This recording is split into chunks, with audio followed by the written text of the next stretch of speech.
So after 24 hours, everything was unloaded. Then we made our way up towards the front. And of course, this is new to me, new to a lot of us. There was vehicles, damaged vehicles by the wall, tanks, other vehicles. There's graves. The Germans were forming a line at Monte Cassino. To the east coast was British forces, which included New Zealanders, South Africans, Indians, all kinds of Commonwealth troops, yes. Anyway, we got to Monte Cassino. Vesuvius had erupted. Everything was dark. Then we got through it, and of course it became clear. And we got to Monte Cassino, but you couldn't go to Monte Cassino in daytime. So all our guns went in under cover of darkness. And the area was mountainous, all mountainous. And the Germans had all the mountains. They controlled them all, had them all. And the road ran through the middle of this. Once you got through that road, you come out the flat and you would advance. But the Germans had plenty of time. That had the total organisation which used slave labour to do all the fortifications, etc. And when the battle started there, the noise was just absolutely horrendous. The battle started and we went behind the infantry. Obviously behind because if we got knocked out, then the guns hadn't any eyes, they hadn't any...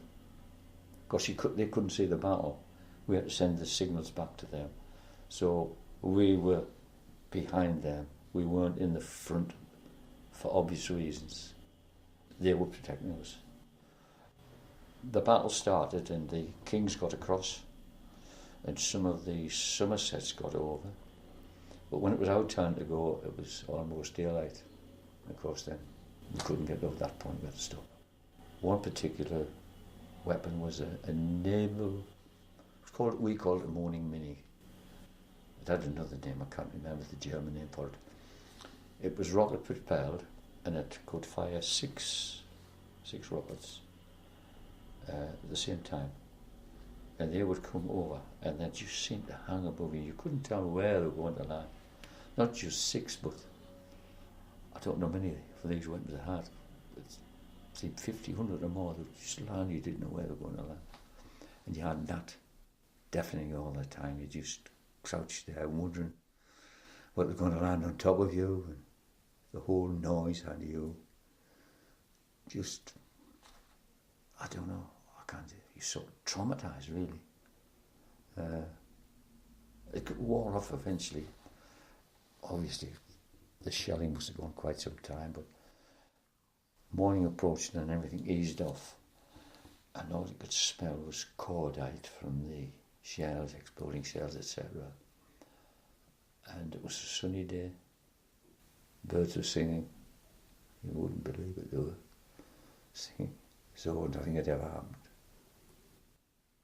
That wasn't the total battle, there's many, many people killed.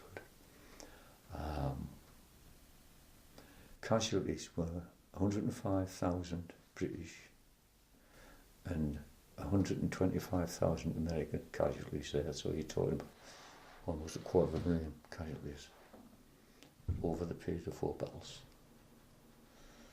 Yeah. I just pause a while.